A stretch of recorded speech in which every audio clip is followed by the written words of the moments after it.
I would like to welcome all the panelists now to join me here up on the podium.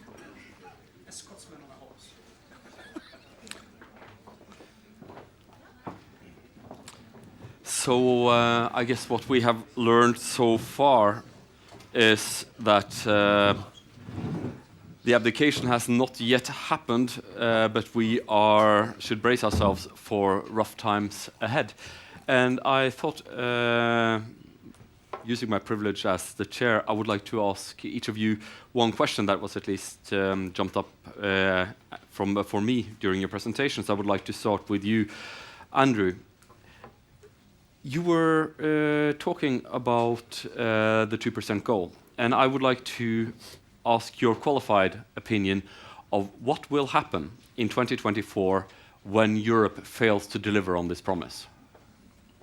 You say when, not if? I think I will say when, yes. This is the problem. Because it reminds me again, one part of the story that I didn't give you is when I was sitting in that auditorium at NDU and the secretary delivered this message, I had 3 flag officers from the French army sitting behind me, and one of them said to the other, well, the Americans always talk like that, but in the end they come through. You know. I think this is different. I think this is very serious. I think especially for the Trump administration, meeting the actual financial goals are very important. I don't personally think it's transactionalism, as some people call it. Alliances are always at some level transactional. You know, we defend each other because it's in our interest. We share our security burdens because it's in our interest. So I was very encouraged by the last NATO summit, but what I worry is that if once again Europe fails to deliver, and again, it's important what we have in this 20% unusable capabilities by 2024, because you can spend it all on pay. Right? I don't know how many military are in the audience, but if your Air Force can only fly in circles over your capital, you're a flight club. I mean, you've got very nice uniforms and you can do things locally, but in the alliance, you're useless. No offense to anybody. So how you invest this? So it has to be cash. It has to be money spent that the allies committed to do, in my view, or it's going to create a lot of friction. And also, we need more conversation with us especially on investing in AI when it comes to military applications, because the US military is moving very heavily in that direction, and the Europeans, I think, to be interoperable with us should also be doing that. Thank you so much. Espen, you were talking not so much about Brexit, but you were talking very much about the global security and economic infrastructure, and I would like to tease you out on the Aachen Declaration that now came from the German Chancellor and the French President, essentially focusing on European defense. Do you see it the same way as Professor Mishta, that these kind of initiatives are actually draining the potential for NATO coherence? Or do you have a different perspective? Do you think the EU initiatives actually are doing some good? It's a good question, and it's complicated because on the one hand, I'm a fundamental transatlanticist, and I always prefer a world in which the Atlantic is narrow and the US is nice and we are friends and we cooperate firmly and we never doubt it. So if I can get that world back, I'll be happy to have it. No, the question is that many Europeans, because of the reason I explained, are both seeing the good news about this narrative, number one, that there is more American presence, there is more emphasis on actually being here, there are better exercises, we got back to Article 5 and not everything in our non-Article 5 operation far away, but also wondering whether the commitment is really there at the end of the day, which cannot be answered in the military domain. You won't find out on a NATO meeting, but because at any NATO meeting the answer will be yes. But so there's a feeling there. So I think what many Europeans are ideally looking towards is not to replicate or create an alternative, but to strengthen the European dimension of NATO, so that certain things, if push comes to shove, can be conducted without necessarily relying on the Americans. But it's not a desire not to rely on the Americans. It's more kind of a hedging strategy that we need to be able to do more together. I mean, the combined European defense expenditure alone, without the US and Canada, is 3 times higher than Russia. So it's much bigger. But the reason it doesn't give the military effect, of course, is that it's very disparate and not very well coordinated. And we've seen recently, even in this country, that buying complex European systems does not always give exactly the outcome you want and at the time you want, because it gets too complicated, too expensive. So I think I do think the Europeans need to think about what if, but they shouldn't think about what if in such a way that it creates an undesirable outcome of a transatlantic rupture. Professor Myrstad? I fully support this. The only problem is, what is the end result of PESCO and CARD in these exercises? Because if it is to reduce the number of platforms that you run, we run one main battle tank. I think you have 17. We have 2 tubes that are howitzer caliber. You have 21 or 23, if I remember correctly. And if PESCO and these kinds of, and CARD and these initiatives are simply about pushing money to your own national defense industry, then it's not going to do it. If it is about actually reducing duplication and increasing efficiency, so that Tiger helicopter that you sell in Sweden or in France or wherever else are actually the same platform, which today they're not, right? So that's what I'm talking about. I mean, I'm all in favor of doing this, provided it reduces cost and increases capacity. But if it becomes, in the end, and I don't know, maybe I'm being overly cautious, but if it becomes shoving money just in your own defense industry, then we're going to be back to where we started. And this is exactly my point. I was hinting, because Norwegians will know that we had a discussion about our very smart and stellar purchase of a helicopter called NH90, which initially was called NH90 because it was supposed to be the NATO helicopter for the 1990s. We're still waiting. So it proves your point, right? So there's an issue about that has to be discussed. But I think there is an even deeper problem which America and Europe share. And it was very well illustrated this morning by August Kohl. Because what if he is right? I think he's largely right. What if, tanks and helicopters is not the weapon of the future? If they are fundamentally different? I think it's true that the US military, more than us, are thinking about AI, but it's how to apply AI to kinetic warfare. That's right. But maybe kinetic warfare is just the 20th century. Modern states may not fight in the traditional military domain at all. It's not the Air Force or the Navy that's going to fight. It's Cyber Command and the attackee is the electricity grid and the water supply system and its bioweapons and so on. And in that case, I'm all for spending more money on defense. I was a defense minister and I argued for that many times. But if we spend it on the wrong things, it's just a waste of public money. Talking of spending it on the right or the wrong things, Fyodor Lukyanov, the big news in Norway recently has been the end of the INF, the Intermediate Nuclear Forces Agreement. Could you please give us a Russian perspective on that? And I know it's a difficult task, but I think for this audience it might be interesting to hear the Russian perspective and also your expert opinion about, does it matter? Is this a moment? Is this an important moment, or is it just a continuation of something? First of all, I think this is an important moment. It's not continuation. It's a certain watershed, not just for this treaty, but for the whole model of arms control and strategic stability management as it was developed since 1960s. Of course, again, there is no unified Russian perspective. You certainly would find people in Russian security community, especially military people, who would be pretty glad that this treaty will go. And those who remember discussions in 1980s when President Gorbachev, Secretary General Gorbachev and his American counterparts discussed this treaty, that was not at all an easy decision for the Soviet leadership.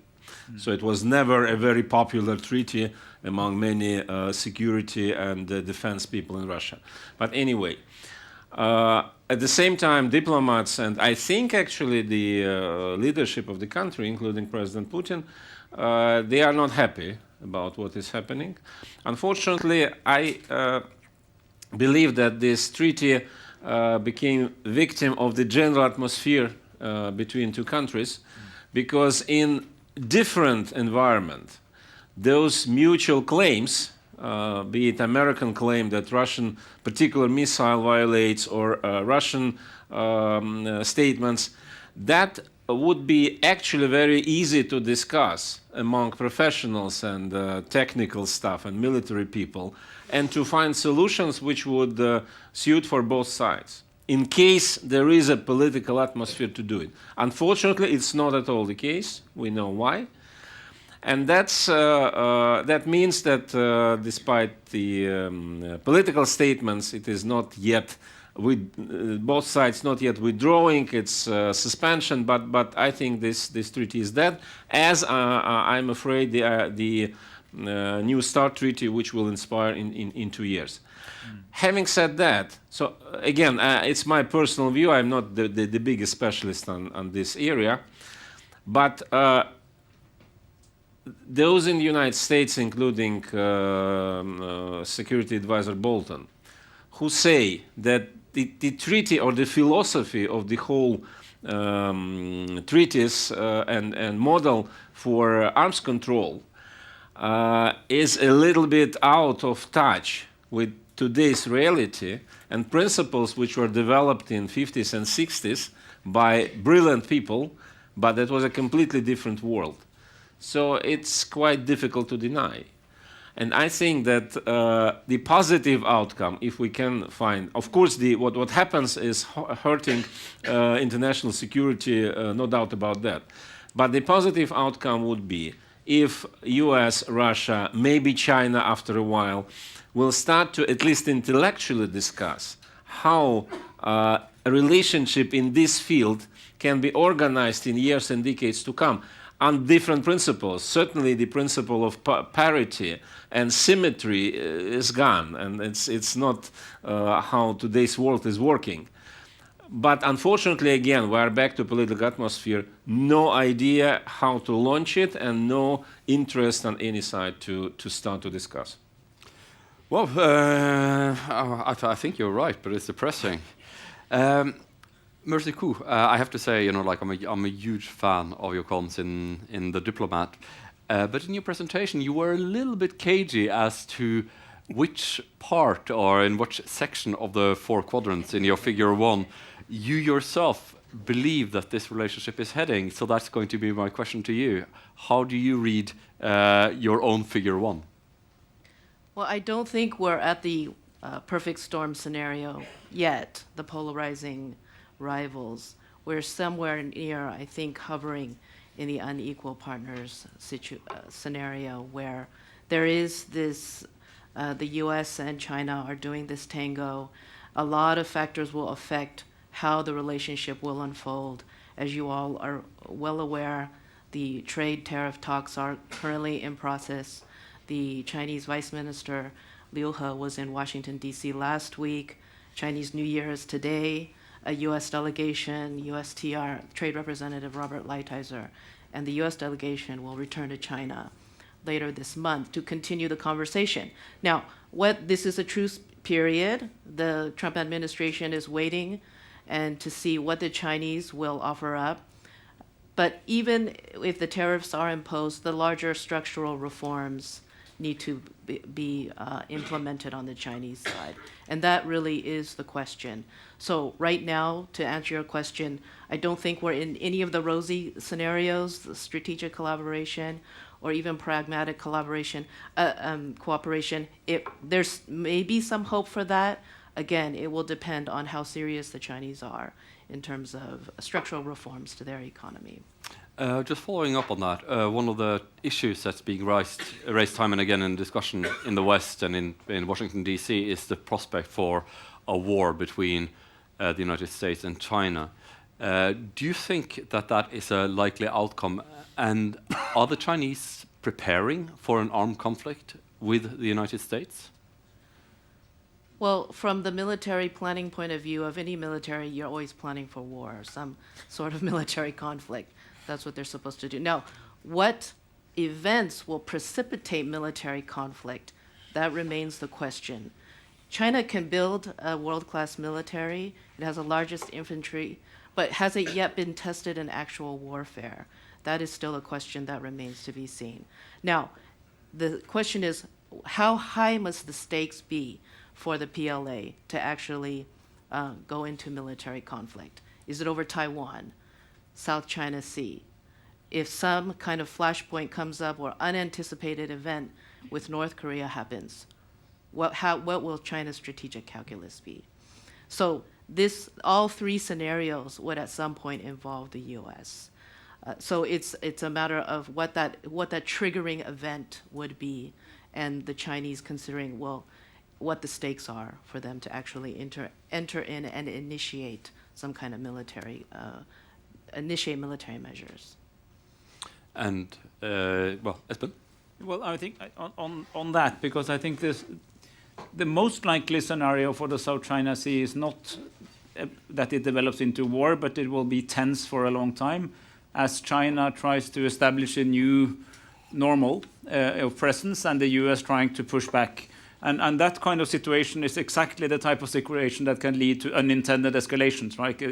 Clashes, even physical, or at least, or in a political sense, clashes between militaries, and then you need to have some kind of rules of the game to avoid unintended escalation. This was, of course, the good news about the Cold War, when the Soviet Union and the US saw each other as adversaries, but also recognized the shared interest in avoiding certain developments. So there was a whole plethora of rules and engagement and warning systems and arms limitations and INF treaties and ABM treaties, and you have it.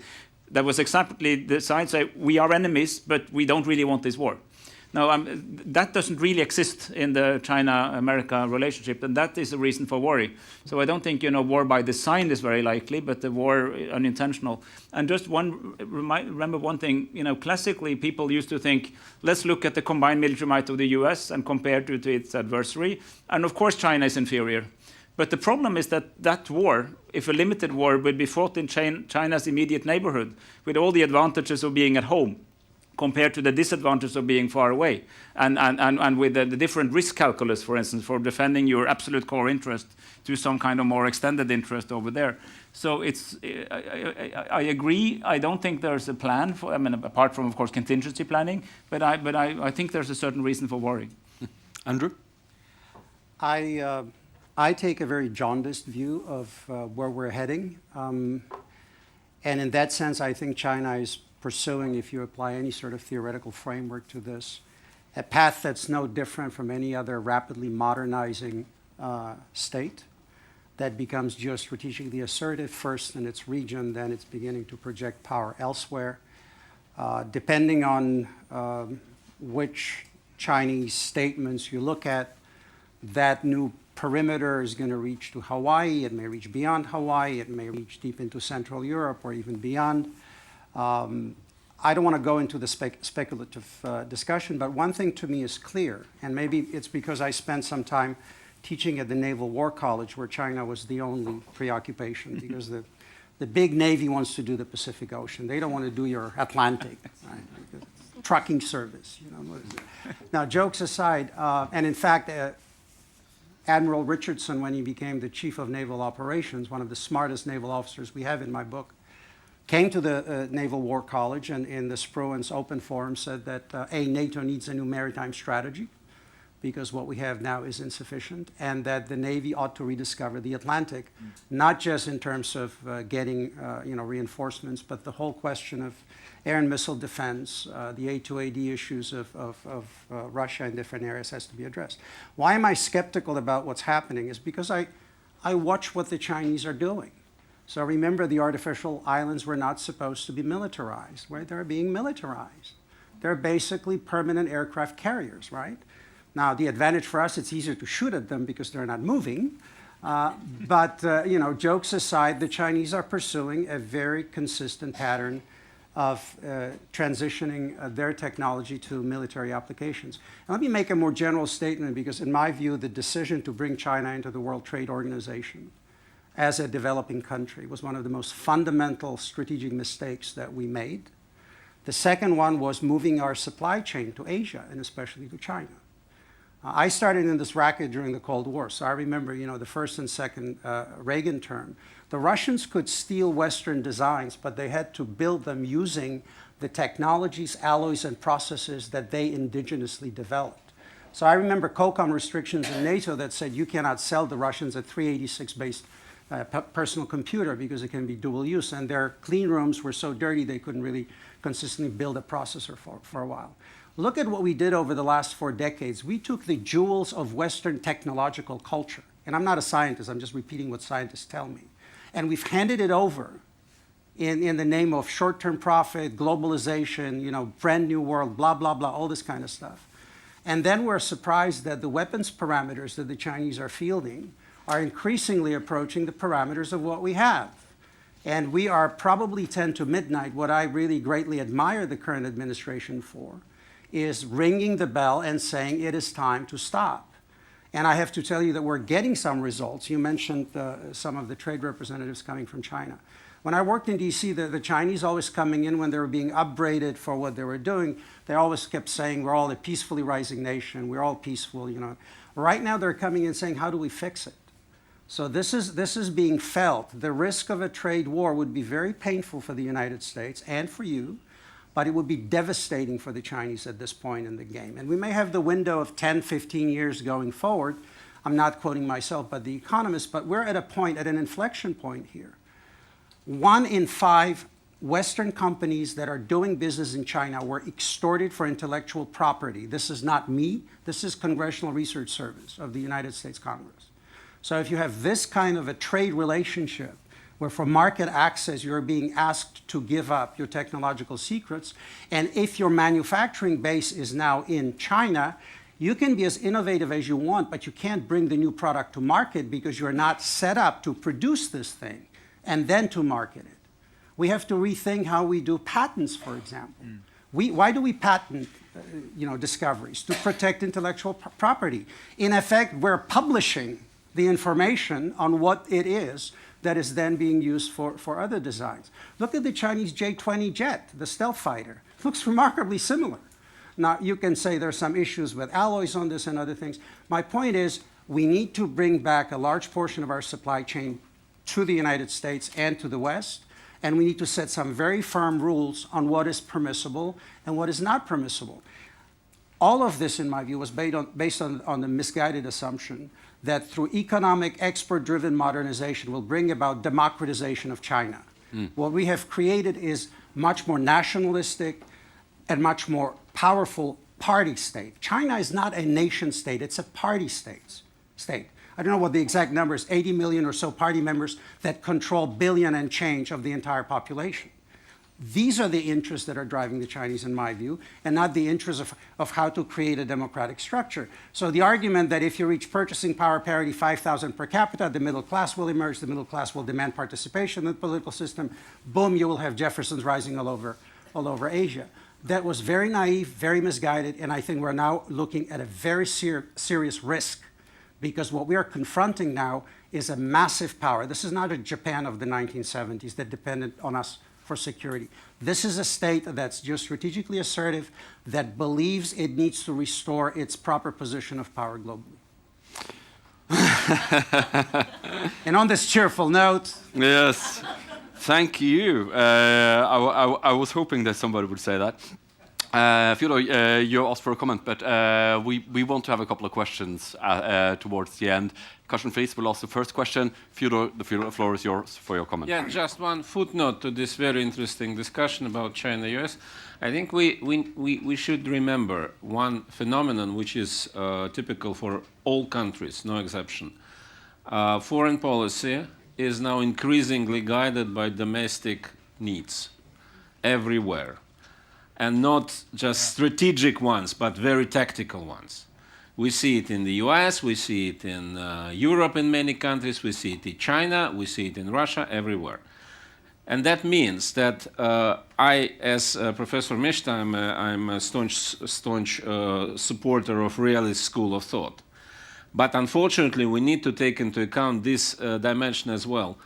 Who might be forced to more aggressive stance because of domestic situation. Because for China, I'm not an economist myself, but I think that geo-economic expansion, global expansion, is absolutely crucial for Chinese domestic stability and resilience. Correct. For the United States, as you started to say, it's absolutely crucial to change the model of relationship with China as it was developed in the 80s, 90s, and 2000s. Donald Trump is trying to do it by his means, but I think after him, the next president will continue this line. And that means that it's extremely unpredictable because it's not a strategic thinking, it's very much domestic-rooted tactical thinking which can lead to big collision. I think we need to go to the questions now, and I remind you, please ask a question, and it would be great if you asked the question to one of the panelists, not the entire panel, because we are running out of time. Karsten Friis, the floor is yours. Thank you. My name is Karsten Friis. I work at the Norwegian Institute of International Affairs. So, impressive panel. We cover the whole world, and except Africa, maybe. But I mean, any topic, anything. So it's difficult to pose a. South America. Hey, right. Africa means China. The Americas, at least. Mexico was mentioned. Yeah. Well, I would like to follow up a little bit to bring us back to technology. And if I want to kind of criticize you for anything, it's maybe for being state-centric. Aren't we maybe approaching a world of where the tech giants are actually putting up the agenda to much more extent than we're used to? So the new kings on the throne will be the tech giants, and they are not states, except the Chinese ones. Touching back on Andrew's point here. So I will challenge those in the panel who would like to reply, not all of you. But I think on the role of private sector and technology when it comes to power in the world. Mercy, do you feel that you want to fill that one? Well, let's take the case of Huawei, front and center in the news. There's so many aspects to this whole issue. Huawei is a crown jewel for the Chinese, both in terms of technology and a national champion. Now it is under huge controversy. We all know the Five Eyes have agreed to restrict Huawei's access in the United States, Canada, Australia, New Zealand, and I believe the Germans are also considering limited access, UK as well. So here we see a situation where it is very much front and center in this whole technology debate about predominance, who will prevail in the contest over 5G predominance. So that's one aspect. And then the other is, as you all know, the geopolitical implications of what Huawei is alleged to have done in terms of the fraud case, and then the extradition of their CFO, the Wang Menzhao, who is the daughter of the founder of Huawei, currently in Canada. And now we're seeing how the Chinese envoy to Canada has accused Canada of white supremacy in terms of keeping her in prison. Now, all of this is coming into play, that there is the Chinese rhetorical response, the outrage, but there's also the jurisprudence part of it, where if there is a legal case, which you can read on the U.S. Department of Justice website, the exact charges against Wang Menzhao, you can see there the U.S. is levying a legal case against her. So there's that aspect, the legal part, the technology part, and then how the implications for it in terms of U.S.-China trade relations. So Huawei is not a state. It is a private corporation, but of course it's very much has the support of the Chinese government. Thank you for that. White supremacy, I guess Justin Trudeau has been accused of many things. I guess that was the first time for that as well. Halvor Kjønn has a question at the back. Right there. Thank you, Asle, and thank you for your very thoughtful comments, all of you. My question is to Mr. Lukyanov and the relationship between Russia and China. As you said, all since Peter the Great went to Holland in 1697, Russia has been Western-orientated. But now we see clearly that Mr. Putin and the leading circles in Russia have begun on a Eastern-oriented foreign policy with a more and more close alliance to China. And 1.5 years ago, there was a joint Russian-Chinese military exercise in the Baltic Sea, in the heart of Europe.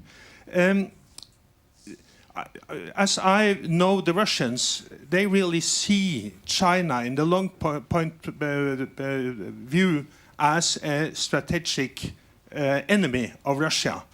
And they really see that China is a danger for Russia. and that it would be much more wise for Russia to ally with the West than with China. How do you see that? That's discussion for another couple of hours. To put it very briefly, first of all, you repeatedly mentioned alliance. It's not the case. It's not an alliance. Neither Russia nor China are interested in formal alliance, because both countries are very much keen to preserve freedom of actions. And any alliance means that you voluntarily limit that. So it's not at all an idea. It will not happen. Secondly, you say that it would be much more natural for Russia to be allied with the West. That's why. What is the reason for that? Cultural and historical tradition, yes. But we know some cases in the world when countries are pretty intertwined culturally, but not necessarily belong to the same alliance. More than that, if we look at the trends in international development nowadays, putting aside what we have now between Russia and the West after Crimea, let's assume that that was an accident which might not happen. But even without that, we see constant and gradual rise of Asia in international affairs. Asia and China in particular is more and more important. Russia is a country situated by 75% of its territory in Asia. And my question would be not why Russia now is trying to establish very strong relationship with China, but just the opposite, why Russia did not do it before. And if you look at international trends, it's actually very natural to try to balance entirely European and Western-centric policies of before with much more Asia-oriented policy. Again, it's not about alliance at all.